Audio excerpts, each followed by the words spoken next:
Salut à tous, bienvenue dans le troisième numéro du Salon Tactique spécial tournoi destination.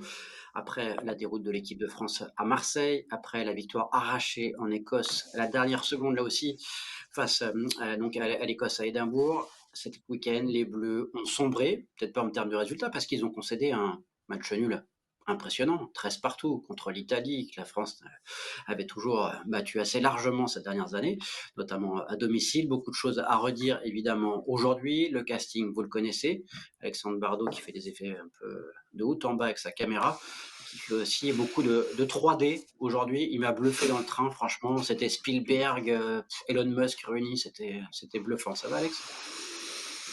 Ça va très bien, ouais. Très très Mmh. bien. Mmh. Je vois que Aussi. je suis ravi, mon effet a fonctionné. Je suis sous le choc. Vous allez voir, là, ceux qui nous suivent, là, aujourd'hui, on va encore monter en intensité, en gamme. Au centre de l'écran, c'est Jean-Baptiste Elissal qui, malgré certains racontards, certaines mauvaises informations dans la rédaction, lui n'a jamais perdu contre l'Italie. Il a toujours gagné, même que ce soit en tant que joueur et entraîneur. Ça fait du bien d'avoir un spécialiste. Bonsoir, Jean-Baptiste. Ah, il n'y a pas de micro, Ton Jean-Baptiste. micro, Jean. Ouais, ton micro. Ouais, voilà, on Bonsoir à t'entend tous. maintenant. Bonsoir. Merci. Merci En forme? pour cette, merci pour cette introduction, Jeff. Ah, mais Je suis très, il faut le très dire. en forme. Très en forme. Très en Ouais, forme. C'est il pas faut toujours rappeler. qui te rend hommage, hein. Non, il faut rappeler aussi que tu as été l'entraîneur de Paolo Garbisi. Ouais. Est-ce que Et ça j'en s'est vu en suis. fin de match ou plutôt le reste du match? Ça dépend. T'es Voilà. vraiment. Mhm. C'est bien, c'est bien, Merci. c'est bien. Merci. Trois T'as une thèmes. petite épée de Trois thèmes. Damoclès au-dessus de ta tête, là, Jeff. Pas de problème, aucun problème. Je suis dans une Elle pièce va bien tomber. enfermée. Tu me retrouveras jamais. Trois thèmes aujourd'hui pour cette émission qui durera, comme d'habitude, à votre avis, combien de temps? Pas 1h30, je vous vois venir tous les deux. Ça va durer encore 1 heure, voire 1h05 maximal, pas plus. Autour de l'animation offensive de cette équipe de France, la riche animation offensive des Bleus, l'organisation d'abord et la stratégie de cette équipe de France contre l'Italie, le déplacement notamment du 5 de devant, pas mal de choses intéressantes que vous avez analysées tous les deux tout au long de la journée. Et enfin, quelques moments importants de la rencontre et notamment l'apport de Posolo Tulagi qui a été plutôt intéressant au poste de numéro 5. Question générale d'abord à tous les deux. Je vois Jean-Baptiste qui est très concentré, qui est prêt à répondre. Il m'a l'air chaud aujourd'hui. Il était très chaud sur le sujet.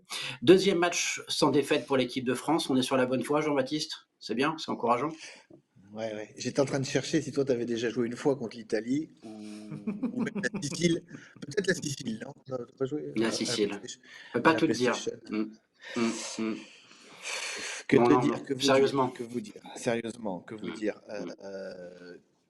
que je vais essayer d'être bienveillant parce que j'ai traversé des moments comme ça en étant joueur et en étant entraîneur, c'est-à-dire des moments où l'équipe est en perte de confiance et où le moindre scorie devient une affaire d'État. Et évidemment que l'équipe de France traverse après avoir passé 4 ans plutôt dans le bon, voire le très bon, traverse une période un peu plus difficile, mais je pense qu'il y a pas mal d'éléments de réponse par rapport à cette période et à cette mauvaise passe, et on va essayer de l'expliquer, mais je suis pas effondré, pas catastrophé, et je sais que les Italiens Un peu progressent agacé quand aussi. même.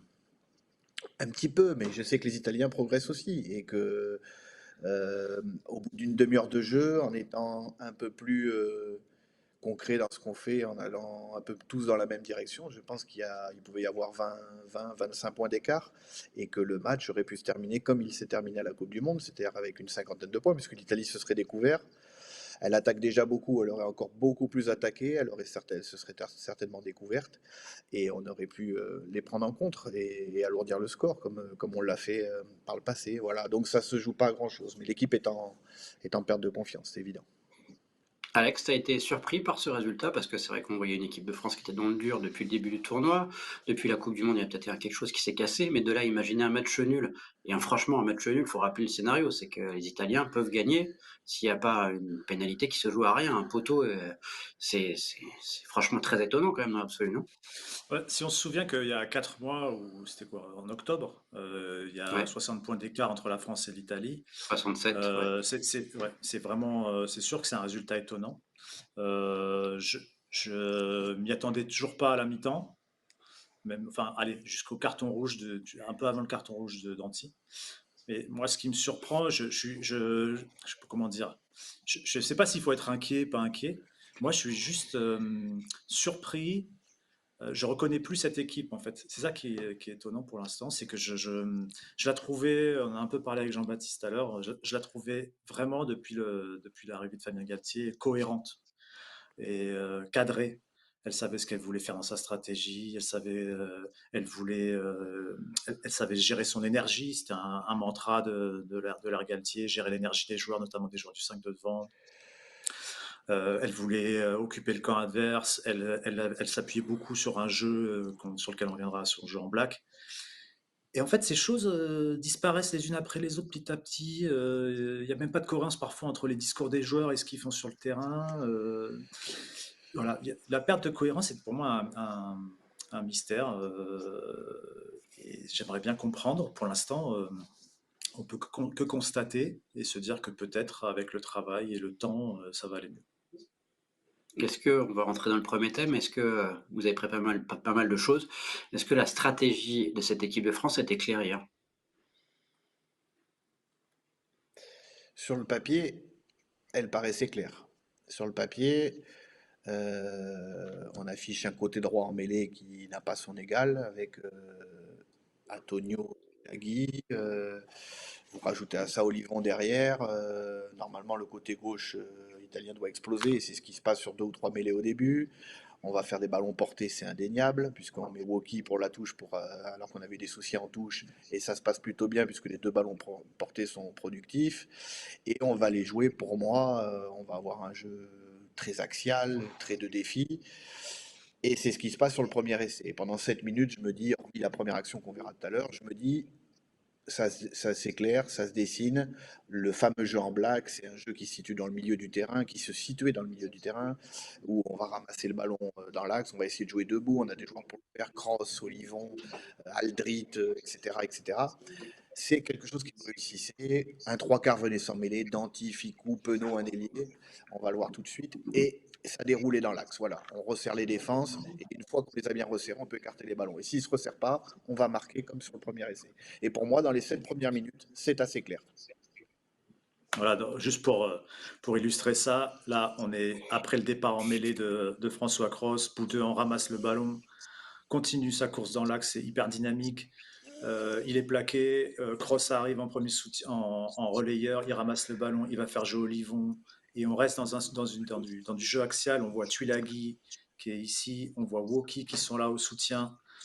Sur le plan plus large, on voit que les avants convergent au centre du terrain, qu'ici, dans le cercle jaune, dans l'ombre jaune, on va dire, il y a la ligne de 3/4 qui est prête éventuellement à exploiter le fait que la défense italienne se resserre. Et finalement, il n'y aura pas besoin de ça, puisque Woki va réussir à passer par-dessus un ruck et à faire une petite passe limite, mais voilà, il y a essai pour Olive. Sauf que, Jamba, et c'est un peu le thème de ta chronique du matin, de ce lundi matin. Sauf que, en fait, la puissance nous a ramené ces 10 points-là. Une pénalité après sur une mêlée où on les défonce sur leur introduction, à 30 mètres à gauche, que Thomas Ramos transforme. Cet essai, 10 points, 13 points, et puis plus rien. C'est-à-dire que là où ça devait nous rapporter peut-être 30 points dans la partie, cette puissance et cette entre guillemets lourdeur et ce manque de déplacement sur la latéralité ou dans la profondeur, nous a coûté des points. Et on est rentré 12 fois dans les 30 derniers mètres. On y a passé plus de 6 minutes, c'est incroyable, c'est presque 40% du temps sur les 75%. Et c'était pour 0 point. Parce qu'on va le voir dans le déplacement de notre 5 de devant, dans la compréhension du projet, on n'a pas l'impression que toute l'équipe joue ensemble et dans le même sens. Une question, juste Jean-Baptiste, juste avant, excuse-moi Alex, hier en conférence de presse, Charles Olivon disait qu'ils avaient cette sensation de domination sur les ballons portés, en mêlée, etc. Et que c'était peut-être une mauvaise sensation qu'ils auraient dû peut-être davantage alterner, que cette sensation s'est un peu retournée contre eux. Il faut se méfier à chaud, que ce soit Charles, les entraîneurs, quand on parle à la première vision, on coupe la télé, ou on sort du stade, ou on sort du terrain, et on a des sensibilités suivant le résultat qui sont un peu différentes et des fois tronquées. Moi, de l'extérieur, j'ai vu la première mêlée emportée, la deuxième, la leur emportée. Le premier ballon porté, on fait 20 mètres, on a un avantage. Jalibert se sépare du ballon, il sort en touche. Il aurait pu faire 2 passes, on aurait pu garder le ballon, il y a un avantage. On était parti dans les 4-5 premières minutes pour les dominer dans ce secteur-là, dans l'affrontement, dans l'intensité combattue, dans tout ce qui est, l'instinct de combat au plus près, vraiment sans écarter trop le ballon. Et on se serait fait des espaces, parce qu'au bout d'un moment, les Italiens se seraient serrés, et on se serait rendu les choses plus faciles pour les choix de Jalibert. Voilà. Sauf qu'à la sortie, on n'a pas été là-dedans. On a été plutôt dans un jeu où on a voulu déplacer le ballon. Et quand on a commencé à le déplacer, ben, des avants sont partis vers la gauche, d'autres vers la droite. C'était pas très clair, c'était pas très lisible. Et on a dit à la charnière, démerdez-vous. Et toute l'équipe s'est scindée en deux. Et on va le voir sur plusieurs exemples. Et là, on tombe sur le cul et Jalibert. Parce que souvent, dans toutes les équipes du monde, la charnière qui déconne quand tout le monde déconne. Mais bien évidemment, eux, on va les voir sur les exemples. Ils ont essayé de les faire travailler, de les remettre en place. Quand Ramos a pris la main, il a essayé aussi. Mais j'ai pas l'impression qu'il y ait une compréhension du projet. Enfin, il y a des comportements qui me laissent vraiment dubitatif sur ces passages-là. Ouais, on va regarder ça. Ce que dit Jean-Bart, en fait, c'est que le problème est un problème d'organisation ou de compréhension ou de discours. Enfin, en tout cas, c'est pas très clair. Là, ici, vous voyez tous l'image. Ouais, Mm. Ok, on est à la 22e minute. Il me semble, Jean-Bart, qu'on est parti d'une touche française, que cette touche a généré un maul. Les Français ont avancé. Et on voit, je te laisse commenter, hein, Jean-Bart, je te laisse prendre la main, mais on voit euh, Maxime Lucu qui fait le signe avec la main, donc le ballon vient de la gauche, il fait le signe avec la main aux joueurs, aux avants, de circuler dans le sens du jeu, c'est-à-dire de la gauche vers la droite, et on voit Tuilagi et Baye qui le font. Voilà, c'est exactement ça. Donc, pour expliquer aux gens qui nous regardent, le jeu se déroule de gauche à droite. On est à 10 mètres à peu près de la ligne adverse. Et souvent dans ces zones-là, on demande aux avants de faire l'effort de courir dans le même sens, c'est-à-dire vers la droite en l'occurrence, et le demi-mêlée le demande, pour compresser la défense, les serrer pour que Jalibert puisse à un moment donné demander le ballon et avoir un décalage dans le même sens, ou pouvoir tourner le jeu et revenir jouer sur les avants qui sont par terre, les avants italiens. Vas-y Alex. Sur la capture suivante, donc on est 8 secondes plus tard, Maxime Lucu a fait jouer ses avants qui étaient passés. On voit Tuilagi ici qui est au sol. Là, on voit sa petite tête. Tuilagi est allé à profiter de sa course de la gauche vers la droite et il a été servi par Lucu. Il est allé affronter la défense. Et là, on voit un premier moment un peu étonnant, on va dire, Jean-Bas. Ouais. Et donc le flux de ces joueurs pouvait nous laisser penser que tous les avants français allaient se déplacer donc vers la droite. Et là, au deuxième ruck, au premier ruck, après ces trois avants qu'on a vu se déplacer tout à l'heure, donc Tuilagi, Boudin et Movaca attendent le ballon sur les retours.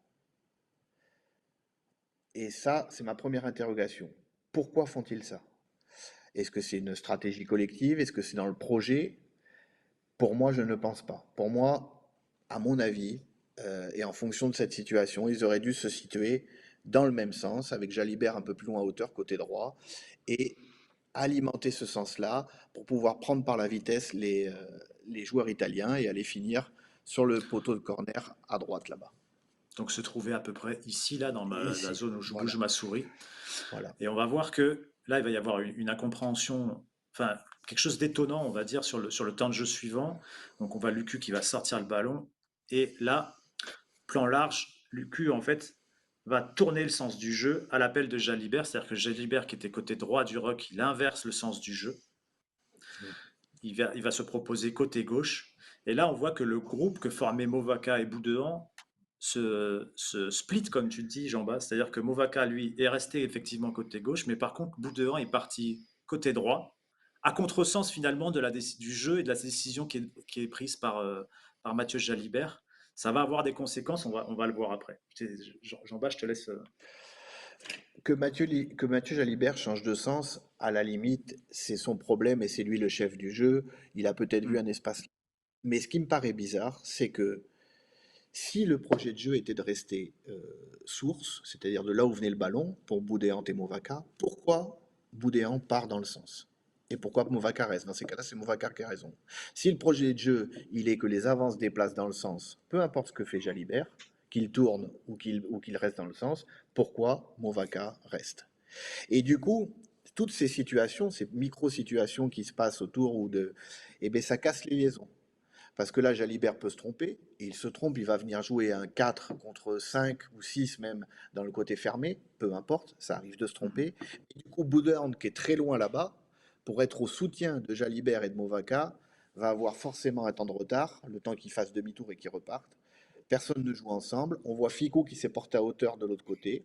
Pour moi, le Il jeu est aurait ici. été de faire, voilà, de jouer avec Fico, plus Boudéante et Movaka pour aller encore taper dans la défense italienne et pouvoir finir là-bas avec peut-être Danti accompagné Jalibert, Ramos, Lebel et Penaud et aller jouer un 5 contre 3 si vraiment on avait des sorties rapides ou si on jouait debout. Mais là, on part dans tous les sens. On se split et la prochaine action. Et là, ce qu'on voit, c'est que je commente et après tu analyseras. Ce qu'on voit, c'est donc que Jalibert a retrouvé Movaka, là, qui est dans le petit cercle, que Boudehand, du coup, qui était parti côté droit du terrain, mais il est loin et il revient sur ses pas et pour aller en soutien, mais il est quand même assez loin. On voit que là, il est à allez, 6-7 mètres de Movaka et que Movaka est un peu isolé. Et un autre aspect sur lequel on reviendra après, c'est que ici, les joueurs qui sont dans les cadres, c'est les joueurs qui étaient sur l'avant-dernier ruck.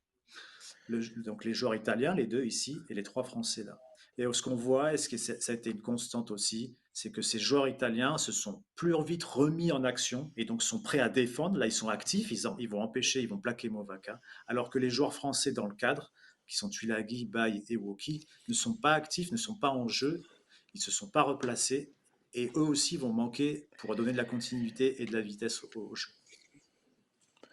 Oui, oui, et puis en plus, tu le vois, c'est assez clair. C'est que les Italiens, par rapport à la ligne d'avantage, sont en avance sur nous. C'est que nous, on recule le Et ballon, alors qu'on était à 5 mètres de la ligne, la Movaka va se faire plaquer à 10 mètres, on recule le ballon alors qu'on n'a pas avancé. Sincèrement, ce sont des zones, et pour commettre un peu le projet d'équipe de France, ce sont des zones où l'équipe, il y a encore quelques mois, jouait le sens, le sens, le sens, le sens. Jalibert décidait ou Ntamak de demander le ballon dans le sens parce qu'il y avait un décalage, il demandait le ballon. Et sinon, c'est les trois quarts qui tournaient le jeu et les avants, eux, ils enroulaient, ils enroulaient, ils enroulaient, ils enroulaient. Là, pour moi, c'est incompréhensible. Donc ça crée des cassures dans le soutien. Ça crée que Lucu a dû faire des. J'ai au moins des images où il a fait 5 ou 6 rucks. Jusqu'à preuve du contraire, c'est pas le boulot mêlé, puisqu'il doit avoir la tête claire. Et ça crée des ballons lents. Et ça crée surtout une inefficacité terrible. Pardon. on va regarder la capture suivante, où on voit que donc dans le ruck, bah, c'est le foutoir. Boudehand est venu s'y coller, il y a Danti qui est venu se rapprocher. On voit que Lucu regarde l'arbitre. Ils obtiennent un avantage. Lucu regarde l'arbitre pour lui montrer un peu que c'est le bazar. Et on voit cette course de Tulagi. Je te laisse commenter. Voilà. Tulagi donc qui vient du centre du terrain, Et lui, qui et part. Tulagi, à qui on ne peut pas reprocher grand-chose dans son activité, lui se lève et se dit, ben, moi je vais continuer dans le sens. Donc maintenant le jeu est inversé par Jalibert, le jeu se déroule de la droite vers la gauche, Tulagi se relève et vient naturellement pour aller jouer, vous voyez, face à Pagerello, face à des trois quarts, et avec ses 130 kilos pour les enfoncer. Sauf que c'est le seul à le faire. Tous les autres sont restés en zone, sous les poteaux, face aux défenseurs qui venaient de plaquer. Donc il n'y a jamais eu de déséquilibre. Et une fois qu'on a fait ça, on s'est dit, bon là, on n'a plus de solution. Vas-y, Mathieu Jalibert, débrouille-toi. Et là, on a vu vraiment des scories où vas-y, Galficou, débrouille-toi. Et là, on a vu des en avant, des mauvaises courses, des passes au pied direct, alors qu'il y avait des semi-surnombres. Et on a manqué vraiment cruellement d'efficacité. C'était terrible pour moi. Mais tout ça, ça vient de ces cassures entre les blocs d'avant qui ne savent pas s'ils jouent dans les sens ou s'ils restent en zone. Et On va voir juste sur une la. question, Jean-Baptiste, ça vient de consignes qui sont mal comprises ou ça vient d'une perturbation momentanée comme ça sur des matchs? Je... peut-être qu'il y a. Peut-être Ouais, peut-être que le projet a changé. peut-être qu'il y a des choses qui ont évolué, peut-être qu'ils ont dit les trois mecs qui se relèvent du premier ruck, vous restez là, ça sert à rien de vous épuiser à aller jouer dans le sens. Mais alors dans ces cas-là, pourquoi Tuilagi se relève et vient là? Euh, Est-ce que c'est une mauvaise compréhension dans le discours en dire voilà, on va être un peu moins programmé, c'est-à-dire qu'on va être un peu plus en lecture, on va un peu plus s'adapter à ce qui se passe en face et on se laisse libre de jouer à droite ou à gauche. Mais dans ces cas-là, ça demande à tout le monde d'être connectés les uns aux autres, d'avoir beaucoup de discussions et de complémentarité, de beaucoup de liens. Et là, pourquoi Movaka tout à l'heure s'en va à gauche et Boudéant à droite, alors qu'ils sont ensemble au début? Ouais. Voilà, c'est ce que j'arrive pas à comprendre. Et je pense qu'il y a un autre facteur, on y reviendra certainement tout à l'heure, c'est aussi le facteur physique Ouais. qui, j'ai trouvé, nous a empêchés de... Parce que ça demande beaucoup d'efforts hein, pour un avant. Le 5 de devant, c'est je tape, je rock, je me relève, je fais une accélération, les fameuses accélérations, comme Fabien nous disait il y a quelque temps, à 3 mètres secondes. J'enroule dans le sens, j'intercepte le ballon, je ravance, je fais un rock, j'essaie de jouer debout, je fais le chesting au sol, je contrôle mon ballon, je le cache, je le libère, je nettoie, je me relève, et etc., etc. Ce sont des phases qui, en plus des ballons portés et des mêlées, sont très, très, très, très contraignantes pour les avants. Et force est de constater qu'on a manqué de déplacement. Sur cette action, la Ouais. conséquence de tout ça, c'est que la sortie de balle, on le voit, est vraiment est mauvaise pour Lucu, que Lucu se retrouve sous pression, qui va, là on est plus loin sur l'action, mais qui va, qu'en fait l'action va perdre va perdre de l'efficacité. Heureusement, il y a une pénalité sur ce coup-là, mais il y a des conséquences à cette désorganisation, c'est que le jeu perd en fluidité, perd en vitesse, et que la charnière se retrouve sous pression, et notamment là dans le cas précis, euh, Maxime Lucu. Voilà. On a perdu Jeff, j'ai l'impression. Ah non, il Non, est là. c'est bon, c'est ma télécommande, mais elle est comme l'équipe de France, elle hésite un peu aujourd'hui. Je ne sais pas trop. On peut regarder un autre exemple Vas-y, des Alex. organisations, on va dire. Alors, là, c'est une action 2 minutes plus tard. Je l'ai raccourci celle-là pour pas surcharger, mais on va retrouver un peu le même genre de choses. Vous voyez tous Ouais, c'est bon, Alex. l'image là. Mm. Là, on voit que Tuilagi, donc le jeu est pas la même chose, vient de la gauche, il part vers la droite. Tuilagi et Boudouan restent côté intérieur du ruck, côté gauche du ruck, ne circulent pas. Mais sauf qu'il y a un problème, c'est que derrière, Lucu qui fait cette passe là, il l'a fait à Bay, et Bay, on voit qu'il n'a pas un soutien autour de lui. Il n'y a pas un soutien à 5 ou 6 mètres. Alors que si Tuilagi et Boudouan étaient partis côté droit, ils auraient créé une cellule de soutien avec Bay qui aurait permis peut-être de créer plus d'incertitude, peut-être d'avoir plus de poids à l'impact, parce qu'il aurait pu avoir sur la percussion de Bay, comme on l'a vu parfois, un soutien de Tuilagi qui aurait permis d'avancer de 1-2 mètres, voire plus, et il aurait pu avoir ensuite un ballon rapide. Or là, Bay est tout seul. Ramos, qui était à 10-15 mètres, qui est normalement un organisateur de jeu, est obligé d'accourir pour venir faire le soutien, ce qui n'est pas son rôle, hein, encore une fois. Et ça va donner une situation de jeu lente. Et là, on est dans la continuité. On se rappelle que Tuilagi, ici, était côté gauche du ruck. Il n'a pas fait la course pour aller avec Bay côté droit du ruck. Quand le ruck se forme, il n'est pas au soutien. Par contre, il continue à alimenter, il va ensuite alimenter le sens côté droit, au moment où, au contraire, le jeu, la charnière va décider de tourner le jeu, c'est-à-dire de repartir côté gauche.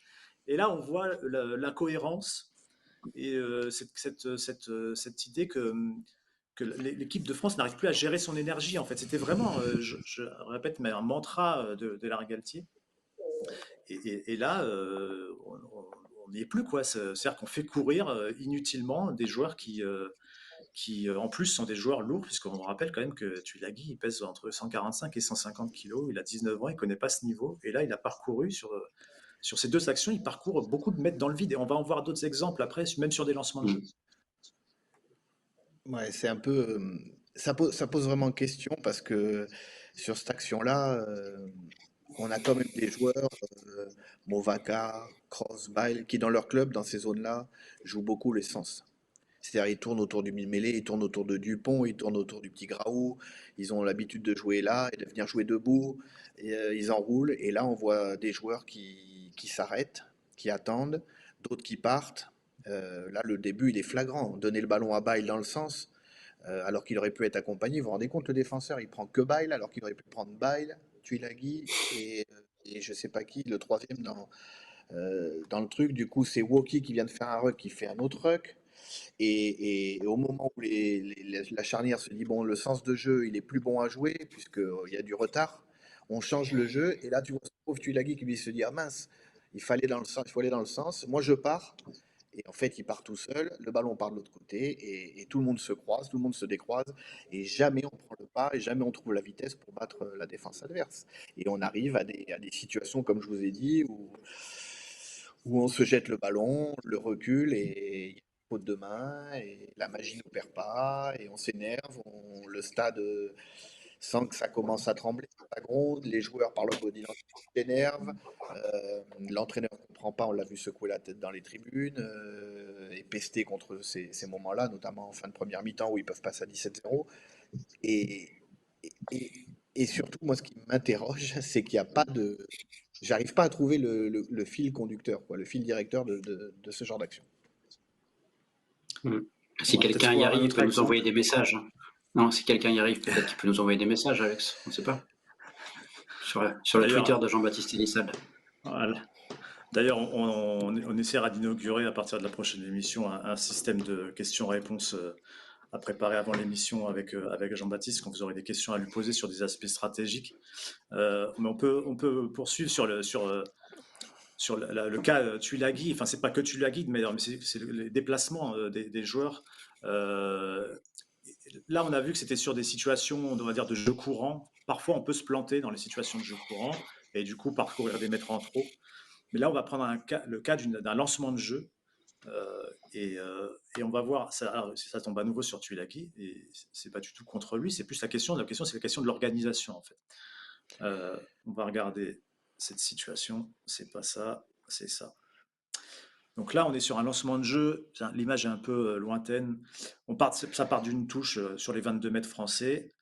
C'est un ballon dévié, je pense. Passe du 9, là, la flèche, c'est la passe de Lucu vers Danti. Et on voit que Tuilagi est à l'extérieur de Danti, au centre du terrain, comme une menace. Il va y avoir 2 ou 3 temps de jeu dans le sens du jeu. Donc on va aller de la droite vers la gauche, on va venir vers le couloir ici. Et Tuilagi, à aucun moment, ne va toucher le ballon. Par contre, il va suivre le ballon. Et on va le voir ici, pardon, elles ne sont pas dans le bon sens. Donc on est arrivé dans les 15 mètres, dans le couloir des 15 mètres. L'action est arrivée là. Tuilagi n'a pas touché le ballon. Je crois qu'il n'a pas fait un ruck. On voit la main de Ramos qui indique qu'il faut continuer à poursuivre dans le sens du jeu. Il indique avec sa main. Ou soit il veut poursuivre dans le sens du jeu, soit il indique à des joueurs de rester côté gauche. En tout cas, lui, Lucu, il tourne le jeu, c'est-à-dire qu'il ramène le jeu vers la droite. Et là, on arrive à cette passe de Lucu vers Bail qui est dans le rond ici. Et ça, cette ligne-là, c'est la course de Tuilagi qui n'est sans aucune utilité, puisqu'il n'a pas fait ni un ruck, ni touché un ballon. Et Jean-Bas, où est-ce qu'il aurait pu se retrouver de manière, s'il était économisé, Tuilagi? Il a fait le premier ruck avec Danti, donc il aurait dû se Il était retrouver quand même avec le premier, Danti. ok. Oui, voilà, c'est une déviation. Danti prend le premier Ouais. poteau, ça se situe à peu près à l'intérieur, à 5 mètres à l'intérieur du premier poteau. Il est au sol avec, même pas au sol, il fait juste son ruck, Danti passe au sol, le ballon sort vite et on fait un jeu dans le sens avec les avants, 2 jeux dans le sens, 3 jeux dans le sens, et je vois Tuilagi se relever et commencer à courir pour venir jouer dans les 5 mètres. Ce qui est très rare dans le rugby d'aujourd'hui, mais pourquoi pas, puisque c'est. Alors, et là, il arrive donc pour jouer dans les 5 mètres en face de 3 quarts, en face de l'ailier, et on ne lui donne pas le ballon. On voit où est Danti, vous voyez les pointillés, sous les Ici. pointillés. Voilà, pour moi, Tuilagi aurait dû se retrouver avec son bloc du premier ruck, l'autre avant qu'a rucké, le dernier de la touche, je ne sais plus qui c'était, je pense que c'était Cyril Bail. Il aurait dû se retrouver à ce niveau-là où il y a la flèche, avec Cyril et Danti. Sauf que là, en faisant ce jeu-là et en allant se compresser là-bas à courir pour rien, si vous voyez l'image, on est 15 joueurs entre Lebel, le 11 à 7 mètres de la ligne de touche, en bas là, à côté de l'arbitre, et Penaud, qui se situe 1 mètre à l'intérieur du premier poteau. Donc ça veut dire que sur 22 mètres de large, nous sommes 15. Là-bas, au fond, c'est le mieux placé, en fait, c'est le docteur. C'est le docteur, ouais. là-haut. Ouais. Donc, pour moi, ça n'a pas de sens. Et là, euh, Tuilagi, pour moi, il a fait des efforts incroyables, contrairement à d'autres du 5 de devant. Mais dans le vide. Et on n'a pas utilisé sa force là où il fallait. Alors qu'on a vu que sur quelques actions, quand on l'utilisait là où il fallait, il faisait du grabuge. Mais c'est comme d'autres joueurs. Quelle utilité, quel déplacement, à quoi je sers, pourquoi je vais là-bas. Euh, j'ai pas compris, je vois pas pourquoi maintenant ce 5 de devant va dans les 5 mètres là, et surtout ne pour pas être servi, parce que qu'ils y aillent à la limite, si c'est le nouveau projet, pourquoi pas, mais au moins qu'on les serve, qu'ils aillent emplâtrer des trois quarts, et que nos trois quarts tournent le jeu et aillent jouer sur des lances, sur des avants italiens. Mais ça, on ne l'a pas vu non plus. Je me rappelle juste, on avait un peu expliqué la dernière fois que un des objectifs aujourd'hui, c'est comme le jeu est de plus en plus rapide et physique, c'est d'économiser l'énergie du 5 de devant notamment. Et souvent, les équipes, les entraîneurs choisissent de garder les joueurs du 5 de devant au centre du terrain, presque de leur interdire de dépasser la ligne des 15 mètres, ce qui leur économise d'efforts, ce qui permet aussi de structurer des cellules de jeu au centre du terrain, d'avoir toujours des menaces, des joueurs qui viennent peser sur la défense, qui viennent faire des menaces au centre du terrain, des joueurs puissants. Et là, Tuilagi dépense de l'énergie, mais il y a eu d'autres cas, hein, dépense de l'énergie pour pas grand-chose. On peut montrer, Jean-Bas, je vais te laisser commenter, la toute première action du match. Enfin, Mm. on l'a pas commencé à la passe de Jalibert, sur laquelle on reviendra plus tard, mais euh, il y a un autre souci dans cette équipe, c'est la difficulté à recréer les structures de jeu. Et ça arrive très tôt dans le match, en fait. Ça n'arrive pas au bout de 60 minutes quand il y a moins d'énergie ou moins de lucidité. Là, c'est la 47e seconde. Le ballon sort du ruck. Là, Ramos vient de faire une passe à Cyril Bay. Et qu'est-ce qu'on voit, Jean-Bas? En fait, eh ben on voit pas grand-chose quoi. Le ballon entre le moment où il a été, le ballon entre le moment où il a été tapé à l'opposé du terrain là-bas et où il y a eu la passe entre Woki, Jalibert qui a envoyé le ballon ici à Thomas Ramos et pour venir de l'autre côté donc basculer le terrain, il s'est passé environ 10 secondes. En 10 secondes, les joueurs irlandais, par exemple, puisque c'est eux qui le font le mieux dans le monde, on voit une cellule de 3 joueurs se situer ici ou autour du 10, une autre cellule de 3 joueurs se situer autour du 12 ou du 13, et un mec qui colle la touche là-bas. On appelle ça le 1-3-3-1 ou le 1-3-2-1-1. Ça, c'est la répartition des avances sur la largeur du terrain. Et nous, et d'ailleurs on le voit dans l'avant-match sur France 2, Fabien Galtier parle des structures de jeu et il montre qu'on est vraiment en retard là-dedans. Alors on pourrait penser qu'on est en retard parce qu'on ne l'a pas encore pigé, et pourtant c'est ce que tout le monde fait dans les clubs. Donc les premiers à le faire, ce sont les joueurs, donc ils le comprennent vite. On pourrait penser qu'on ne le fait pas parce que là on est fatigué, sauf qu'à la 47e seconde de jeu, alors qu'on vient faire une bascule qui est pas très bonne, la contre-attaque elle est pas très bonne, mais on a envie de créer du rythme, on a envie de créer quelque chose, pourquoi pas. Et bien on se retrouve avec Bile, Tuilagi et Danti, alors qu'on aurait dû trouver Bile, Tuilagi et Woki qu'on voit derrière, on voit juste ses jambes là, derrière Danti, et le ballon aurait dû être touché par Tuilagi, qui avait l'option de la donner intérieure, de la garder ou de la donner à Woki, ou dans le dos à Danti ou Jalibert qui venait se placer. Et nous, eh bien, rien du tout. Première collision du match, donc on a fait trois passes latérales, on revient, on prend la structure, là où les Irlandais, c'est du papier à musique, ils sont un mec tous les 3 mètres, ils ont les mains placées, ils sont prêts à tous, faire des petites passes, garder les ballons, jouer des duels. Et ben nous, il prend le ballon, forcément, comme il est promis, il n'a pas de soutien intérieur, il fait crochet intérieur, la défense monte un peu fort, le ballon tombe, il tombe en croissant, et conteste de numéro 3, pénalité, voilà, pour l'Italie. Retard de soutien de Danti, Tulagi qui est côté, qui déblaye le joueur à droite, mais qui peut pas déblayer le joueur à gauche, et ça fait Voilà. pénalité. Et le match Mais commence comme ça. est-ce qu'on savait le faire il y a 6 mois, tout ça? Et Oui, pourquoi oui. on sait plus le faire maintenant? Mais Alors, c'est brutal quand même comme retour à la réalité, non? ça n'a jamais été notre truc de faire comme peuvent le faire les All Blacks ou les Irlandais, de faire ces cellules pendant 4, 5, 6 allers-retours, c'est-à-dire 10, 12, 13, 14, 15 temps de jeu pour qu'à un moment donné, comme la dernière action des Irlandais pour aller chercher le bonus contre l'Irlande, C'est incroyable, c'est la 82e, les mecs, et ils l'ont fait déjà contre la Nouvelle-Zélande, rappelez-vous, pendant 5 minutes, ils ont remonté le Mm. terrain en structure comme ça, c'était assez incroyable.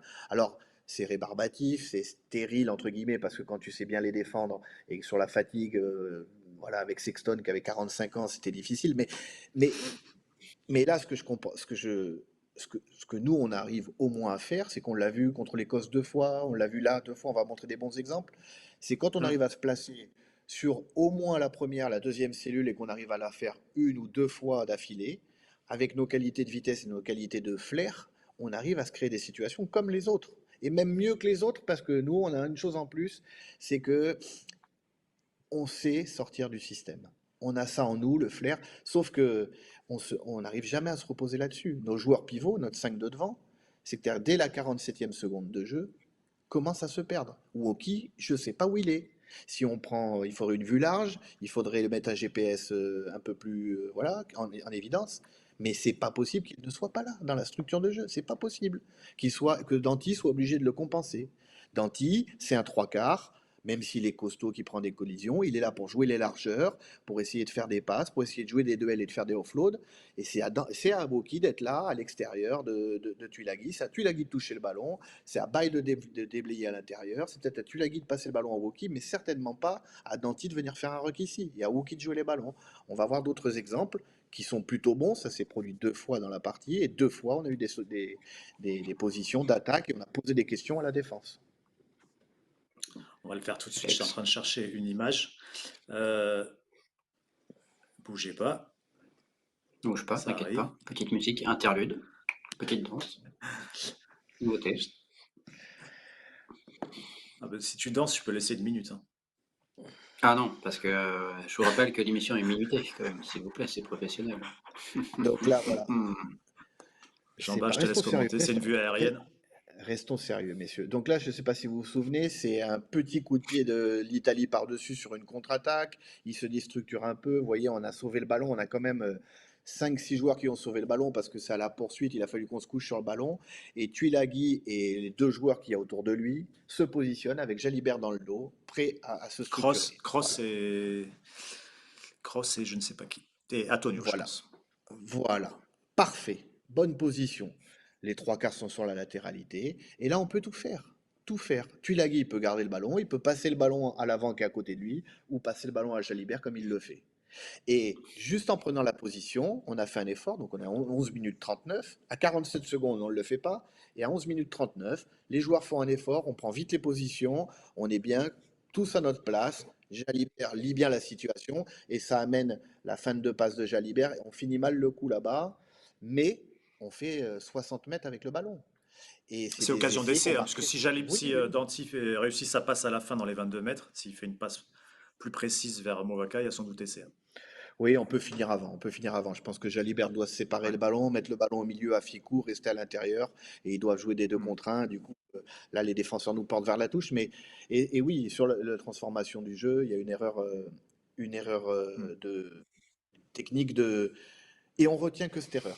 Et on dit, putain, les 3 quarts Mm. français, on est nul, on n'arrive pas à faire de passes. Et la sinistrose s'empare de l'équipe, s'empare des tribunes, s'empare des médias, s'empare des supporters. Alors que en faisant un petit effort, juste un petit effort de déplacement et de position, et on sait le faire, là on le fait, c'est ce que Fabien appelait les fulgurances. Là, il y a eu une passe à Tulagi, 2 passes à Jalibert, 60 mètres. En 2 passes, on a fait 60 mètres. Parce que nous, et pourtant, on est dans notre camp. Il y a quelques temps, on aurait fait un petit tas, on aurait tapé. On a ces possibilités-là. Et ça n'a jamais été fermé. Et la preuve qu'ils arrivent à le faire. On en verra On va voir un une contre-exemple. tout à l'heure. Ouais, on va voir un contre-exemple d'un mauvais replacement qui fait que on est dans même zone du terrain, hein. Et là, par contre, c'est le bazar total. La passe et la balle est dans les mains de Lucu ici. Il va la donner à Jalibert. Et on voit, Jean-Baptiste, je te laisse prendre la main. Voilà. Donc là, c'est exactement la même situation. C'est-à-dire qu'il y a eu une transition. Ce que j'appelle les transitions, c'est que le ballon était au blanc et puis il passe au bleu. On doit se structurer. On voit notre ami Cyril Ball qui pourtant est un pilier mobile, c'est sa qualité première. C'est un bon joueur de rugby. Olivon qui est plutôt bien placé lui. Tuilagi qui est pas trop mal, mais Cyril il est trop devant. Cyril il aurait dû se situer à l'extérieur du set, prêt à recevoir le ballon. Si Olivon touche le ballon, prêt à recevoir le ballon pour Là, il est d'Olivon. devant tout le monde, hein. Il est devant Voilà. Jalibert, devant Olivon. Donc, quand Jalibert Pas va en toucher le place. ballon, eh ben, il ne peut pas être placé. Donc, il ne peut pas le recevoir, lui. Donc, c'est plus facile pour la défense. On ne pose aucune question. Donc, les deux menaces, c'est ou Tulagi ou Olivon. Et comme vous voyez les défenseurs blancs, 1, 2, 3, 4, 5, 6. Nous, on était 1, 2, 3, 4, 5, 6, 7. Mais sur la première passe, on en bat deux. Il y a une situation de surnombre. La même situation, bien placée, Jalibert à fixe, ballon dans les mains d'Olivon, avec Cyril Ball qui vient main pour prendre le ballon, et notre ami Danti dans le dos qui demande le ballon. Ficou un peu plus placé sur les 15, notre ami Penaud là-bas collé à la touche, et bien je suis sûr qu'on a une situation. Et on peut faire 80 mètres avec les cannes de Penaud, avec les cannes de Ficou, sans effort, juste en se passant le ballon. Sauf que Cyril marche, on n'a pas la bonne structure. Et sur la passe, et ben Olivon, il ne sait pas quoi faire. C'est une cible pour la défense. Et on perd le ballon, ou en tout cas, on perd l'occasion. C'est des petits détails Mais qui font les grandes. on voyait, tu expliquais, Jean-Baptiste, les difficultés à la première minute, des 47e seconde. On en parlait tout à l'heure aussi, il y a des difficultés qui ont l'air un peu plus structurelles, un peu plus. Plus on avance dans le match, parfois, plus il y a l'impression qu'il y a des joueurs qui sont oxy, qui ont les mains sur les hanches. Tu disais body language, et ton accent impressionnant de La Rochelle. Ça se sent physiquement que cette équipe, elle est pas au mieux, quoi. Les joueurs mettent du temps à se replacer, mettent du temps marchent beaucoup, sont physiquement, on a l'impression qu'ils sont oxy, quoi, parfois. Je crois qu'il y a la Coupe du Monde a laissé énormément de traces. Beaucoup de joueurs ont repris tôt. Beaucoup n'ont pas repris du tout, comme Danti a pris une sanction sur un carton, n'a pas pu jouer énormément. Aldrit a pris du repos, son club l'a laissé au repos. Et tout le monde n'est pas sur la même, euh, la même longueur d'onde en qualité physiologique. Ce qui m'étonne, c'est Cyril Ball, qui est un garçon que je connais bien, que j'ai entraîné, qui est dynamique, qui se déplace, qui se replace et qui adore ces situations parce que lui, les ballons, il a des mains, il aime ce genre de ballon et d'avoir des opportunités pour jouer. Je le vois marcher. Woki, c'est un mystère. Le match de Woki, c'est notre deuxième ligne coureur, c'est celui l'aérien, celui voilà. Sauf que là, il en devient toxique. Alors, je le dis avant que il en devient toxique pour son équipe. Alors, le pauvre Tuilagi, lui, il fait 140 kilos, il court partout, il se déplace parce qu'il a 19 ans, qu'il est plein de gaz. Et le papa, Woki, qui doit lui montrer l'exemple, lui dire viens avec moi, tu vas prendre les ballons, mais moi je vais t'accompagner, on va courir ensemble. Lui, il bouge pas, on va le voir sur des exemples. Et On alors, va est-ce le que prendre c'est tout de suite physique? l'exemple. Est-ce que c'est mental? Je peux pas le savoir. Mais en effet, il y a beaucoup de joueurs qui ne sont pas sur les mêmes niveaux physiologiques. C'est pas dû à la préparation physique, c'est que je pense que contrairement à l'Irlande par exemple, les Irlandais après la Coupe du Monde, bon voilà, ils ont fait truc et ils ont eu comme d'habitude avec leur province des temps de récup, des temps de préparation. Nous les mecs, ils ont eu leurs 3 semaines de vacances ou 2 semaines et ils sont repartis dans le top 14, la Coupe d'Europe, la lessiveuse. Et c'est vrai qu'on arrive un peu fatigué. Et je crois qu'il y a une part de notre mental, de tout ce doute qui est en train de rentrer dans nos têtes, qui influe aussi sur notre déplacement, et tout devient plus dur. Quand on est dans l'euphorie et que tout marche, avec les mêmes mecs, les mêmes préparations, on arrive à aller plus loin, à se faire encore plus mal et encore bouger plus vite. Mais là, quand on est un peu dans le dur mentalement, et bien, ça se ressent sur la partie physique. Et en plus, s'il y a un déficit physique aujourd'hui, ce qui semble être le cas, hein, Nicolas Jean-Jean a dit que contre l'Irlande, il avait été surpris du gap. S'il y a un déficit physique, il est accentué par le fait que les Bleus perdent de l'énergie par leur organisation, par leur course un peu dans le vide. Mais on va voir là, à travers quelques exemples, qu'il y a aussi des joueurs qui oublient de se déplacer. Pourquoi mental, physique, c'est difficile, mais tout à l'heure, Jean-Baptiste parlait de Cameron Wauki. On va passer assez rapidement les captures parce qu'en fait, Ouais. elles parlent d'elles-mêmes en fait, hein. C'est Lebel qui a le Ouais. En ballon au fait, fond du terrain. En fait, il faut savoir que là, on s'est dépossédé du ballon, c'est-à-dire qu'on a retrouvé ce qu'on faisait pendant 4 ans. On a tapé dans un coin là-bas, à droite, dans le camp des Italiens. Les Italiens, un peu sous pression, on leur a mis vite la pression, on tapait n'importe comment. Et Lebel, avec en plus son chromosome toulousain, a eu une envie de contre-attaquer, et elle est bonne à jouer. Et elle est bonne à jouer. Et il va faire presque 30 mètres en avançant, il va remettre tous les blancs en jouer, on va se retrouver au milieu du terrain, et on va avoir une belle opportunité de jouer. Et là, on voit Wookie. Il faut savoir que dans le Wauki, rugby c'est carré moderne, jaune. Voilà. Et que dans le rugby moderne et à haut niveau, ceux qui décident du sort du match, c'est le 5 de devant. Et notamment la deuxième ligne. C'est le poste qui a le plus évolué dans le rugby moderne. C'est-à-dire que c'est là où avant le deuxième ligne faisait une mêlée, se relever et allait refaire une mêlée ou une touche. Aujourd'hui, il se relève, il se déplace, il fait des rucks, il recharge, comme on dit dans la profondeur du terrain, il refait des cellules de jeu, il avance, il doit compenser les blocs et compenser les absences de ses piliers. C'est celui qui a le plus évolué en termes physiques. Woki est taillé pour ça. Woki est un troisième ligne, Woki est longiligne, Woki court, Woki doit être fait pour ça sur le terrain. Il doit compenser les manques de Winnie Antonio et peut-être de Posolo Tuilagi si tant est qu'il en est, alors qu'il s'est bougé, ou de Cyril Bail. Ok, pourquoi pas. Mais là, regardez le trafic. Vas-y. Donc Lebel a Donc avancé de 25 mètres, ouais, 20 voilà, mètres. Lebel, il a fait 25 mètres, Woki, il en a fait 3 en marchant. Donc il s'est même pas mis en action, parce que si Lebel traverse en faisant un crochet intérieur comme il le fait à Toulouse, Woki, en dépliant les compas, il aurait pu se retrouver à hauteur de Lebel, là-bas à gauche à l'extérieur en anticipant. Bon, absent du jeu. On continue. Voilà, on fait le ruck. Woki s'est rapproché du ruck. Il se situe, vous le voyez à l'intérieur du jeu, il est resté en zone, pourquoi pas. Il occupe, lui et son collègue, ils occupent 3 ou 4 Italiens à gauche. Très bien. Le jeu part à droite. Donc il y a eu un temps de jeu, 2 temps de jeu. Woki se situe, on va dire, à la profondeur du terrain. Allez, si on est gentil, 22 et 4 à 26 mètres. D'accord? Vas-y. Sur le ruck d'après, donc il y a eu une passe, 2 passes, ruck, une troisième passe, on est revenu de l'autre côté, Woki a reculé 2 pas. C'est-à-dire que Fabien parle de 3 mètres secondes, Woki, lui, il a fait 1 mètre en 7 secondes. Donc forcément, quand Je peux le faire aussi, Olivon ça, touche, Jean-Baptiste, hein. je sais pas, mais toi, il faut qu'il fasse des mêlées avant, et en touche, T'es on ne prendra essoufflé pas quand même parce que tu après, es trop t'es petit. essoufflé. Ouais, c'est vrai. Ouais. Euh, et là, je me pose des questions. Je me dis, est-ce que c'est physique? Alors oui, on peut dire c'est la 43e, machin, il a fait toute la mi-temps, mais il vient d'avoir la mi-temps, 15 minutes de pause. Est-ce que c'est mental? Est-ce qu'il n'a pas envie de faire des efforts ou est-ce qu'il n'a pas compris? Je suis plutôt partisan là dans cette situation du deuxième, de la deuxième chose. Je pense que dans sa tête, il n'est pas connecté au jeu. C'est-à-dire qu'il n'a pas envie de faire les efforts nécessaires pour se replacer.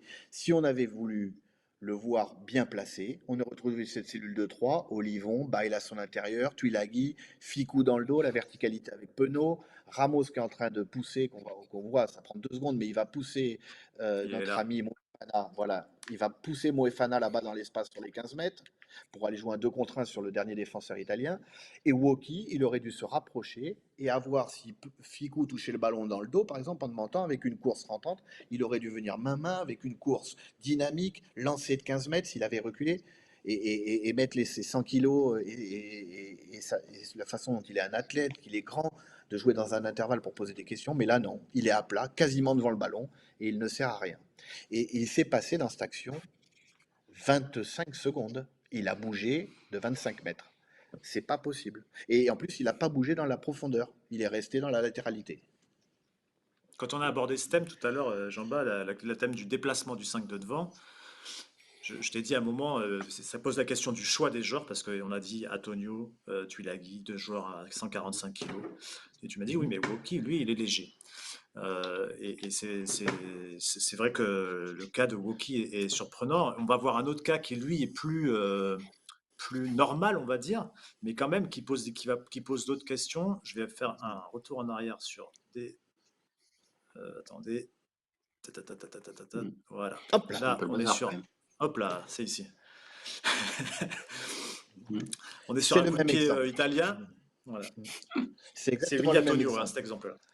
Voilà, là c'est Winnie Antonio. Alors, autant je le comprends pas du tout sur Wookie, autant je me dis, Winnie, 24e, tu as quand même l'habitude. C'est pas ta qualité première, tu as d'autres qualités au milieu de terrain, tu es costaud, tu as des qualités en mêlée, sur les ballons portés, tu es le papa du groupe, etc.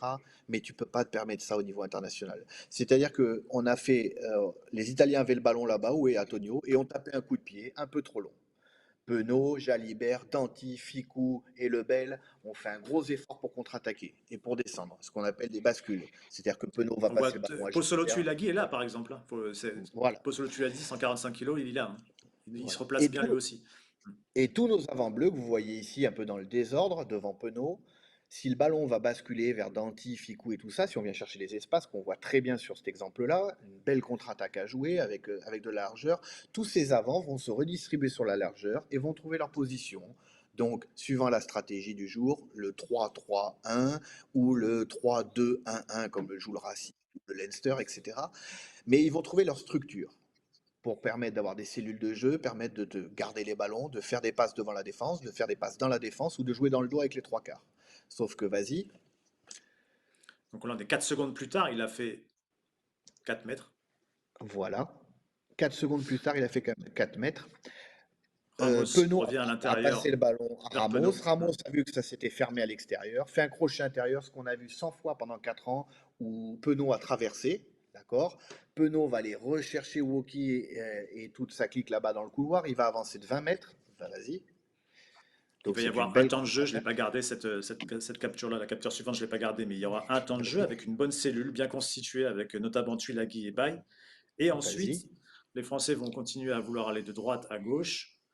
Et là, on voit que Antonio quand même s'est replacé, mais on est quand même 16 secondes plus tard. Il s'est replacé, mais en revanche, sur replacement, il y a beaucoup à en dire. Voilà. 16 secondes, 30 mètres. Allez, on est, euh, on est dans des déplacements faibles. Mais le problème, c'est qu'en prenant du retard comme ça, en marchant, en se déconnectant du jeu, en étant loin, même si c'est pas sa qualité première à Winnie, et je l'ai vu faire à La Rochelle, et il est capable de le faire, en plus il a cette culture néo-zélandaise où il sait avoir des déplacements utiles et anticiper les choses, il aurait dû se situer à l'extérieur de Danty. Vas-y, On va le passe la voir après prochaine. sur une sorte Vas-y. de... Ça, c'est du rugby fiction. Donc ça, c'est l'action telle qu'elle s'est passée et la situation telle qu'elle aurait pu être. Voilà. Ça aurait été Antonio à l'endroit de la croix, là, Ouais. à côté de Voilà. Danty. Là, regardez, Winnie, il a les mains sur les Les mains hanches, sur il est les passé à hanches. vide. Il est passé à vide, il a eu aucun leurre sur l'équipe, aucun retard. Alors que s'il s'était replacé, c'est juste un effort de 10 mètres de plus. C'est-à-dire qu'au lieu de marcher les 3 premiers mètres, il se met à trottiner une vitesse accélérée, on ne lui demande pas d'aller à 30 km/h. Ce n'est pas Penaud, ce n'est pas Woki, ce n'est pas Ficou. C'est Winnie Antonio. On joue avec ses qualités. Et malheureusement, on fait attention à ses défauts. Il a juste un petit effort à faire de 10 mètres. Il se vient se mettre à l'extérieur de Danty, et là, le défenseur avec le casque, il a deux attaquants à jouer. C'est-à-dire que Jalibert, il a le choix de Danty Mamin, le choix d'Antonio pour jouer un 2 contre 1 face à ce défenseur, et surtout le choix de Ramos dans le dos.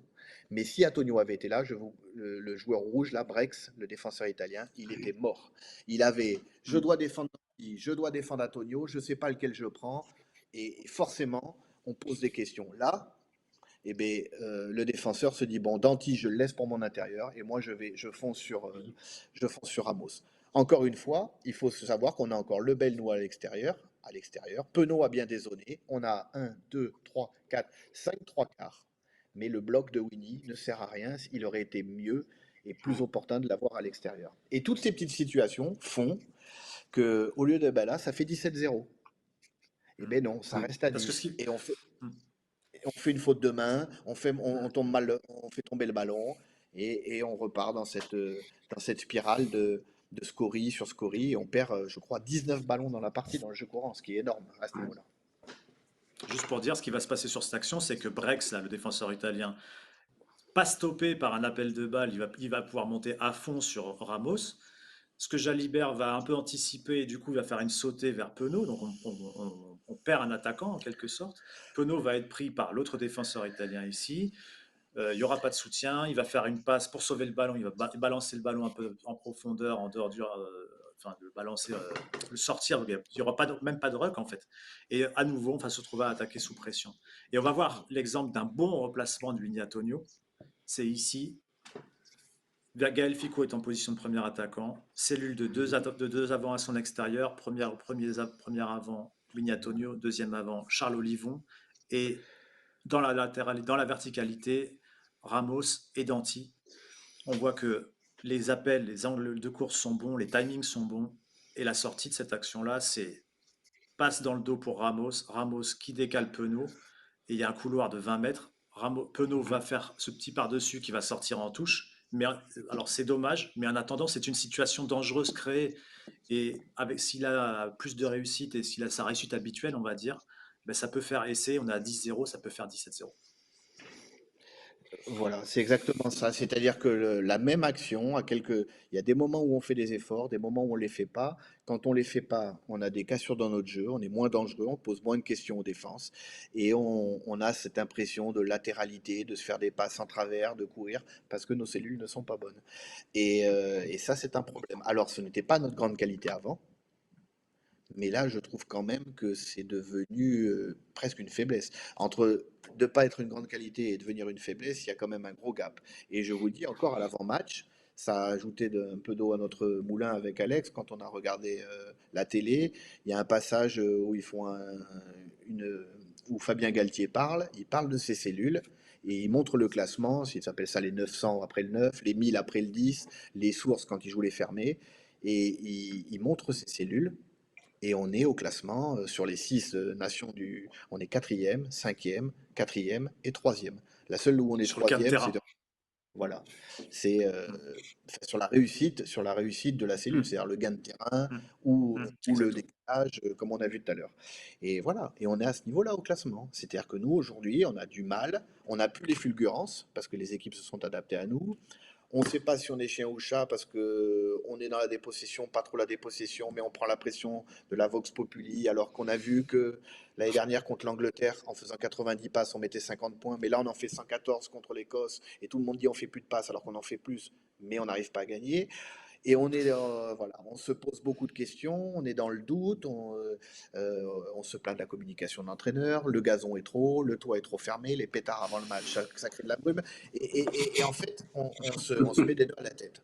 C'est pour ça que je vous ai dit en début de truc, je veux être bienveillant avec cette équipe, parce que déjà, elle nous a fait 4 belles années, que tout ne doit pas être perdu, doit y avoir une part de malchance aussi, entre guillemets, voilà, de choses qui nous arrivaient où on avait le petit rebond, voilà, quand l'équipe marche. Aujourd'hui, elle est dans le doute, elle est en perte de confiance, il faut la soutenir.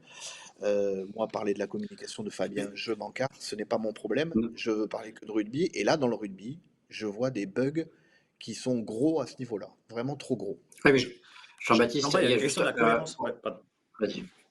Juste une question, en fait. C'est pas sur la communication, mais c'est que parfois on a l'impression que cette équipe est un peu dans le déni, qu'elle n'a pas conscience qu'elle est dans le dur. C'est la première fois que Fabien Galtier a prononcé hier, il disait on est dans le dur. Et c'est vrai. Et cette équipe de France, est-ce qu'elle l'a suffisamment en tête? Je pense que en inside, enfin, c'est-à-dire que quand ils sont dans les salles de réunion, ensemble, dans les débriefs individuels, ils se disent les choses. Et j'ose espérer que quelqu'un, un entraîneur, un coéquipier, avec beaucoup de bienveillance, comme moi je le fais, là je prends Mais vos coups l'extrait parce que que tu je l'aime cites, bien. l'extrait Mais que tu cites, j'aimerais que. Jean-Bas, l'histoire Ouais. de Galtier avec les cellules, ou Arletas avant qui dit c'est pourri ce qu'on fait, c'est la preuve qu'ils sont conscients quand même Voilà. qu'il y a Et des choses puis, à améliorer, quoi. Et puis il y a la communication externe, hein, les fameux, je sais plus comment, les éléments de langage. Bon voilà, Mm. on est soudés, on est ensemble. Fabien a beaucoup payé qu'on lui dise qu'il n'était pas humain, que c'était un bon technicien. Donc là, il en rajoute un peu, il se rapproche de ses joueurs et c'est bien normal, il défend les joueurs. Mais en interne, il faut que ça bouge. En interne, il faut secouer. Dans les entraînements, il faut plus d'exigences. Sauf que quand le doute s'est installé, et c'est la différence entre mon équipe de Montpellier il y a 1 an et demi qui est championne de France où on fait un rugby en finale, même moi je me frottais les yeux parce qu'on était en confiance. Et le même rugby 1 an après où tu perds 2 matchs de 3 points, tu fais un poteau, t'as pas le rebond et tu commencé une sinistrose qui vient se mettre au milieu de tout ça et tu as du doute sur l'entraînement, sur l'entraîneur, sur tes coéquipiers, sur ton préparateur physique, ton médecin. Et là, quand le verre commence à rentrer à la pomme, c'est compliqué. Voilà, l'équipe de France en est là aujourd'hui. Ça va être très dur. Là, c'est alerte rouge. Sauf pour les daltoniens la semaine prochaine. Mais c'est alerte rouge, sincèrement. Ça va être très compliqué au Pays de Galles. On va vivre un moment encore difficile. Et j'espère, et c'est pour ça que je vous le disais en introduction, je ne veux pas tirer sur l'ambulance. J'ai connu ce moment-là avec Jacques Brunel en équipe de France. On a récupéré une équipe qui était moribonde. Ça faisait 8 ans qu'elle perdait. C'était très difficile à 1 an et demi de la Coupe du Monde. J'ai connu ça avec Montpellier l'année dernière et en début de saison. J'ai connu ça quand j'étais joueur, même dans des passages à Toulouse ou à La Rochelle quand je jouais le maintien. Attention, dans la défaite ou la contre-performance entraîne tout un tas d'informations très négatives qu'il est très dur de combattre au sein d'un groupe. Voilà. Messieurs, il est 19 heures, donc il faudrait Bon, passer c'est le moment sur le d'aborder le multiplier dernier pour thème, je crois. terminer. Voilà, donc là, on va faire rapide, concis, propre, Après, efficace. Ouais. Merci, au revoir. en même temps, il y a eu match nul. Donc on va aux prolongations. D'accord? Ah ouais, donc c'est T'as comme ça la règle. t'as Mais le clos le problème, c'est que mec. Allez, c'est vrai. quand il y aura des fêtes, tu voudras faire 2 heures. Donc continuons, continuons. Voilà. Allez, chut, je me tais. Allez. On va aborder le dernier thème où on a essayé de regrouper quelques trucs, Rapidement. notamment pour faire la continuité, pour faire la liaison avec le déplacement du 5 de devant. Il y avait les débuts comme titulaire de Posolo Tulagi ce week-end. On a vu qu'il s'était beaucoup dépensé. Il a joué 45 minutes à peu près, je crois. Qu'il avait vraiment fait des efforts, alors que, bon, encore une fois, 150 kilos. Et un autre truc frappant chez ce joueur-là, c'est que ce n'est pas qu'un Golgoth, ce n'est pas qu'un monstre physique, c'est aussi un vrai joueur de rugby. On l'a vu quand il joue cette cellule de jeu avec Mathieu Jalibert tout à l'heure, et on va le voir à un autre moment. C'est juste un petit clin d'œil technique plus que tactique, on va dire. Mais regardez quand même la capacité de ce joueur-là. On est sur cette action qui a marqué les esprits. On est à la 36e minute. Il reçoit le ballon en position de premier attaquant. Il a un défenseur on voit que ce défenseur monte très vite sur lui pour l'empêcher de prendre de la vitesse, parce qu'une fois que Tulagi a pris de la vitesse, c'est compliqué. Et là, je pense que tout le monde pense, enfin, on se dit, avec 150 kilos, il va essayer d'aller défier physiquement, d'aller frontalement, on va dire, cet Italien. Ben, pas du tout. Pour ce Tulagi, sur le temps de passe, il se décale. Il va prendre ce défenseur sur l'extérieur en On n'a pas mettant le l'image, ballon Alex. main gauche. Ah, pardon. Hmm. Je préfère être honnête. Du coup, vous deviez vous demander ce que je racontais. Non, j'étais subjugué, c'était bluffant. Voilà. Ah, ça c'est donc la 36e. Tulagi se décale sur la passe avec ce défenseur italien qui monte fort sur lui. Il se décale sur la passe. Il contourne le défenseur. Il a posé un tout petit raffut, je crois, avec sa main droite. Il a mis le ballon main gauche, qui est aussi la preuve d'un savoir-faire technique, puisque le défenseur est à sa droite, donc il met le ballon main gauche pour protéger son ballon. Il avance, il arrive face à Brex, il fait fin de deux passes, il déstabilise, puisqu'il a Baye à ses côtés, il déstabilise Brex. Arrivé au contact de Brex, on se dit, il va peut-être essayer simplement de lui faire une percu. Non, il met le raffut main droite en avant, il va envoyer valdinguer Brex, il va accélérer, un défenseur revient sur sa droite, il lui pose un raffut, et à la fin, quand il voit qu'il va être repris, il fait petite passe main gauche à l'intérieur vers Charles Olivon. Voilà, c'est moi qui ai voulu souligner ce truc-là, parce que je trouve que ce joueur-là apporte des solutions en fait variées. Alors il a 19 ans, il a beaucoup de chemin à faire, mais en tout cas un joueur avec cette mentalité, on a vu sa capacité à faire les efforts, avec ce gabarit-là et avec cette technique-là, ça peut amener beaucoup de choses aujourd'hui déjà. On a vu qu'il avait fait au final un bon match, mais pour l'avenir, Jean-Baptiste, je ne sais pas si tu as quelque chose. Ah oui, oui, non, non, c'est vraiment le coup de cœur du soir dans la Sinistrose, c'est que ce garçon s'est déplacé alors que il y a encore quelques mois, c'était un championnat très très compliqué, il avait très peu d'autonomie sur le terrain, donc il progresse, et Hmm. il a ses qualités de gestuel. C'est-à-dire que ce garçon, euh, si il s'interdit d'aller au sol, s'il a envie de rester debout Hmm. avec les cannes qu'il a, il va faire du carnage. Pour peu qu'un jour il se retrouve à la place de Méafou à Toulouse ou avec Méafou, attention les enfants. Sincèrement, cette qualité de gestuelle, de changement de main, c'est digne d'un bon et très bon trois quarts, c'est-à-dire ballon à une main, raffut, ballon à deux mains à la sortie du trou, raffut, je fais le offload à une main, il se propose, il a eu de la disponibilité, il n'a pas été toujours servi. Pourquoi? Ça, on a posé les questions en début de vidéo. Mais sincèrement, c'est euh, vraiment une belle découverte à ce niveau-là. J'étais un peu sceptique et il m'a rassuré. Il m'a rassuré. Ça va être compliqué pour lui. Il va prendre aussi le contre-coup des entraînements, etc. Mais vraiment une belle découverte. Je rappelle qu'il a que Reste 19 une ans. petite question. Ouais. Ouais. Reste une petite question qui le concerne lui, mais qui concerne aussi Antonio, qui concerne les frères Tao qui sont sur le banc, c'est-à-dire ces quatre joueurs qui sont à plus de 130 kilos. C'est la cohérence entre le style de jeu de l'équipe de France et les capacités physiques de ces joueurs-là. Est-ce que c'est possible d'avoir autant de joueurs à 130 voire 140 kilos? Est-ce que c'est possible de jouer ce jeu-là où on demande aux avants de beaucoup se déplacer avec autant de joueurs lourds? Voilà, c'est une question. L'équipe de France est la seule à aligner autant de joueurs de cette dimension-là. C'est aussi notre spécificité et je pense qu'on peut le faire. C'est quel joueur, quel jeu. Voilà. Faire des cellules de jeu, de la recharge pendant 15-16 temps de jeu au milieu du terrain avec des garçons lourds comme ça, c'est pas possible. Par contre, faire des doubles flexions en mêlée pour défoncer les mêlées adverses, faire des ballons portés, jouer du jeu en black et garder de l'énergie en étant très efficient dans le déplacement au milieu du terrain pour garder cette énergie près des lignes et tabasser les mecs dans le sens du jeu à une passe pour les resserrer ou marquer directement avec des mecs comme ça. Tu es obligé de te serrer, tu es obligé d'être deux pour défendre des mecs comme ça près des lignes, voire trois. Et au bout d'un moment, tu le fais une fois, deux fois, tu perds six joueurs et forcément, tu as des décalages. C'est ce qu'on n'a pas su faire. Il y a eu des cassures dans notre mouvement, mais on peut jouer avec des joueurs comme ça. Quel joueur, quel jeu. Voilà, on peut pas faire du rugby à 7 avec des joueurs comme ça, par exemple. On va revenir pour Alex? finir sur deux petits moments qui nous ont interpellés dans ce match-là. Le premier, c'est dans la continuité de cette percée de Tulagi. La transformation du jeu est assez rapide. Olivon donc a créé le ruck. Tulagi a déblayé dans le ruck. Lucu est au soutien. Et là, il y a une situation hyper favorable, mais bizarrement jouée. Il y a 10-0. Si jamais les Français marquent là, ça fait 17-0. Et après, peut-être qu'à 30 ou 40 points. Mais ils ne marquent pas alors que la situation est hyper favorable. Jean-Baptiste, je te laisse.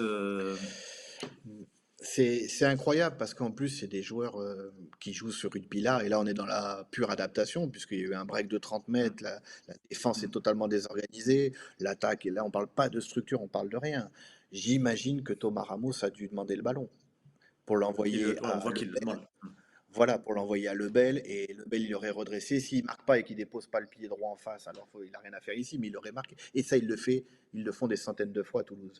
Sauf que là, Bail vient se proposer, sans trop se proposer, parce qu'à la limite, que Bail arrive lancé et se dise je vais jouer mon espace devant moi, passe à la prochaine diapo, s'il te plaît. Ouais. On va voir que Bail, On voit voilà, l'espace immense qui est devant lui là. il a 20 trous devant lui, donc il peut arriver aussi lancer comme il le fait à Toulouse, prendre le ballon, essayer de jouer debout, ou même si le jeu on pensait que ça pouvait passer par Thomas plus vite, par Thomas Ramos, Hmm. mais là, que Bail prenne le ballon, s'arrête et joue une sorte de pivot avec Thomas, permet à la défense de se replacer. Et encore une fois, d'une situation simple, basique, que ces garçons toulousains ont joué des centaines de fois et le jouent à merveille dans leur championnat, parce que c'est l'équipe qui joue le mieux au rugby, on l'a vu encore hier soir, et ben, n'arrive pas à transformer cette situation en une situation d'essai. Ça m'interpelle encore une fois. Voilà. Qu'est-ce qui se passe? Parce que le temps. Ouais. Est-ce qu'on a confondu le système avec l'adaptation? On est entre deux eaux. Vraiment, on se perd trop facilement. Parce que le temps perdu sur le relais de Cyril Bay fait que, au final, d'une situation de surnombre, le ballon est écarté vers de Ramos à Antonio. Et au final, dans ce petit espace là de 15 mètres, ben, on se retrouve avec 4 Français contre 5 Italiens. Alors que si on revient à la situation de départ, là, si Lucu sert directement Ramos, Ramos peut jouer soit l'espace devant lui, soit le surnombre, soit l'espace ici, là, dans le cercle rouge avec Lebel et Boudouan. Ça fait essai. Et Ouais, ouais. si Baye joue le jeu joue le jeu là, enfin en lecture là, il a cet espace de 5 mètres devant lui. Donc, et c'est terrible parce que ce genre de situation là sont des bascules dans le match quoi. À 17-0, c'est fini. Ah non, mais C'est fini. je vous dis, en rentrant 12 fois. Par contre, on était rentré 11 fois contre l'Afrique du Sud, hein, ce qui était énorme Ouais. pour un quart de finale face à une équipe comme ça. Et on n'avait pas forcément, on avait mieux scoré, mais pas assez. Là, on est rentré 12 fois. 12 fois, dont 7 fois à moins de 10 mètres de la ligne. Et on marque qu'un essai. Alors qu'on est hyper puissant, qu'on est. Enfin, là, pour moi, il y a un gros problème d'efficacité. Tout ce qui se passe avant, bon, on peut débattre pour qu'on contre-attaque pas, pour qu'on tape dans le ballon. Mais là, dans ces zones-là, on est vraiment en grande difficulté. Et ça, malheureusement, ça influe sur tout le match et sur tout ce qu'il en découle après. Nous, les médias, les consultants, on a tendance à être négatif parce que c'est pas bon. Oui, on peut pas se contenter de 13-13. Mais pour moi, il y a 24-0 à la mi-temps. Minimum, en jouant des choses très simples. Voilà. Enfin, dernière situation. C'est la Qui dernière, Alexandre, à 19h10. Ouais, Après, ça coupe. J'ai situation plus de forfait, j'ai pas payé plus cher. une situation qui interpelle pas mal, c'est la toute première action du match. Les Français ont donné le coup d'envoi, les Italiens tapent, un coup de pied dans la boîte, comme on dit. On est à la réception, mais on rate la réception. Elle est balayée, le ballon est ramené dans son camp par Ramos. Donc le ballon a été ramené dans son camp à peu près à cet endroit-là, au début de la ligne pointillée à gauche. Woki, donc on a déjà reculé de 4 mètres, on va dire. Woki récupère le ballon, va à nouveau faire une passe en arrière de 4 mètres, et on va arriver à cette situation-là, où donc on a reculé de 10 mètres à peu près, on va dire. Là, la réception était à peu près ici. On a reculé de 10 mètres. Il n'y a pas de surnombre sur l'extérieur, puisqu'il y a 2 Italiens ici, contre 2 ou 3 Français. Et Mathieu Jalibert décide d'allonger une passe de 25 mètres, une passe sautée de 25 mètres, qui est risquée, qui aurait pu être interceptée, qui aurait aussi pu être en avant, parce que ces longues passes, elles ne sont pas tout le temps simples à faire. Et au final, on va arriver, là je vais montrer à la fin, on va arriver avec Lebel qui a perdu du terrain. Donc là, Lebel il est sur la ligne des 50 mètres, on était à 30 mètres on va dire à 35 mètres de l'embut italien au départ, au moment où Woki a le ballon. On a reculé de 15 mètres. Lucu est obligé de faire le ruck. Boudéan a fait est un peu pris par le contre-ruck des Italiens. Ça va aboutir à la situation qu'on a vue tout à l'heure où Baye et Danti et Tuilagi perdent le ballon dans le ruck suivant. Mais je trouve que cette situation interroge parce qu'on est à la 30e seconde, que ça interroge sur la manière dont le match a été abordé, et notamment par Mathieu Jalibert. Comment on peut faire cette longue passe sous pression? On a vu qu'il avait fait un match un peu difficile quand même, qu'il a raté des choses, il est sorti blessé malheureusement pour lui. Il a fait des choix un peu étonnants, mais à la 30e seconde, prendre ce risque-là, faire même ce choix stratégique-là, ça rappelle, tu disais Jean-Baptiste, ça rappelle la toute première action de France-Irlande où les Français se mettent à jouer sous pression.